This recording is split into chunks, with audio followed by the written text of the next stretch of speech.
حضرت ابراہیم علیہ السلام کی دعا اپنی اولاد کے بارے میں بہت ہی عجیب و غریب ہے۔ انہوں نے جب اپنی اولاد کو بیت اللہ شریف کے پاس جا کر چھوڑا، حضرت اسماعیل علیہ السلام کو اور ان کی والدہ حضرت ہاجرہ کو، تو یہ دعا مانگی، ربنا انی اسکنت من ذریتی، میرے پروردگار، میں نے اولاد کو ساکن رکھا، سکونت دی، بواد غیر ذی زرع،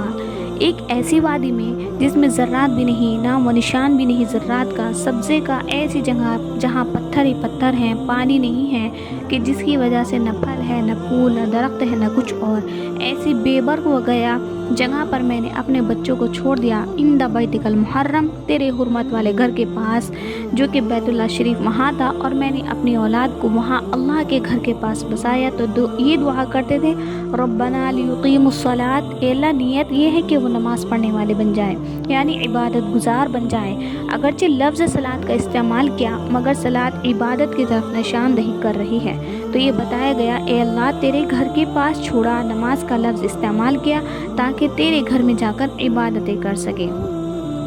فَاجْعَلْ أَفْئِدَةً مِّنَ النَّاسِ تَهْوِي إِلَيْهِمْ، اے اللہ لوگوں کو ان کی طرف مائل کر دے تاکہ ان لوگوں کا مرجع بنا دیجئے، اے اللہ ان کو کھانے کے لیے پھل عطا کر دیجئے، لَعَلَّهُمْ يَشْكُرُونَ، تاکہ یہ آپ کا شکر ادا کر سکے۔ اتنی پیاری دعا حضرت ابراہیم علیہ السلام نے اپنے بچوں کے لیے مانگی۔ آج بھی چاہیے ہر ماں باپ اپنے بچوں کے لیے یہی دعا مانگیں۔ ہم یہ نیت کریں، ربنا انی اسکنت من ذریتی، اے اللہ ہماری اولادیں ایک ایسی جگہ زندگی گزار رہی ہیں، بواد غیر ذی زرع، جو دینی اعتبار سے بے عملی کا ماحول ہے، دینی اعتبار سے فسق و فجور کا ماحول ہے، نیکی کم ہے، برائی زیادہ ہے، اس لیے یہ بھی بواد غیر ذی زرع کے مانند ہے۔ یہ نیت کرے کہ یا اللہ یہ بھی دینی اعتبار سے وادی غیر ذی زرع ہے، عند بیتک المحرم، اس سے مسجد کی مراد لیجئے۔ لوگوں، مسلمانوں کے گھر عام طور پر مسجد کے قریب تو ہوتے ہیں، کبھی چند منٹ میں پہنچ گئے، کبھی 10 منٹ میں پہنچ گئے، تھوڑا سا فاصلہ، تو یہ نیت کرے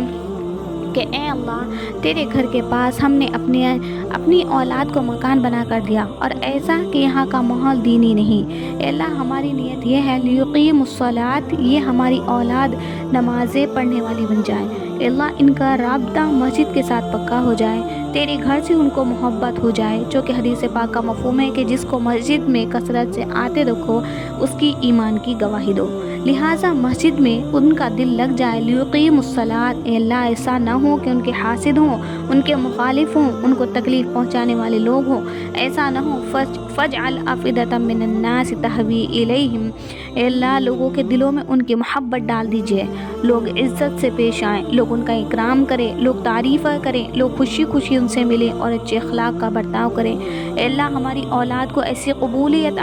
دیجئے، وَارْزُقْهُم مِّنَ الثَّمَرَاتِ، اے اللہ ان کو کھانے کو پھل دیجئے، اگر پھل مل سکتے ہیں تو روٹی پانی تو پہلے کی بات ہے۔ اس کا مطلب یہ ہے کہ اللہ تعالیٰ فقط روٹی پانی ہی نہیں بلکہ اس کے ساتھ ساتھ ان کو کھانے کے لیے پھل بھی عطا فرمائیں گے، پاکیزہ وافر رزق عطا فرمائیں گے، اور مقصد یہ ہوگا لعلہم یشکرون، اے اللہ وہ آپ کا شکر ادا کر سکیں۔ اب یہ لعلہم یشکرون ایک نقطہ ہے، انہوں نے یہ کہا اس لیے تھوڑے بندے شکر کرنے والے ہوتے ہیں، وقلیل من عبادی الشکور،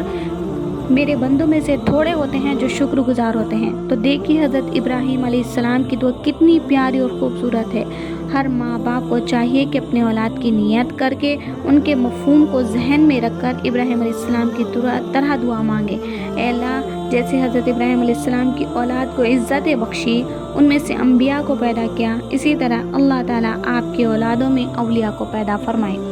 جس طرح ابراہیم علیہ السلام کی اولادوں میں سے سید الانبیاء کو پیدا کیا، اسی طرح اللہ تعالیٰ آپ کی اولاد میں سے کسی بڑے ولی کو پیدا فرمائے۔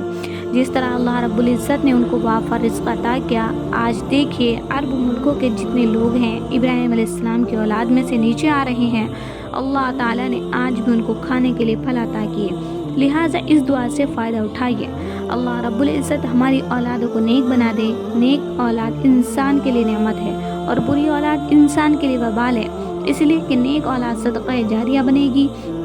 قرآن مجید نے بتا دیا، حضرت سلیمان علیہ السلام نے اپنے والد کی نیک اولاد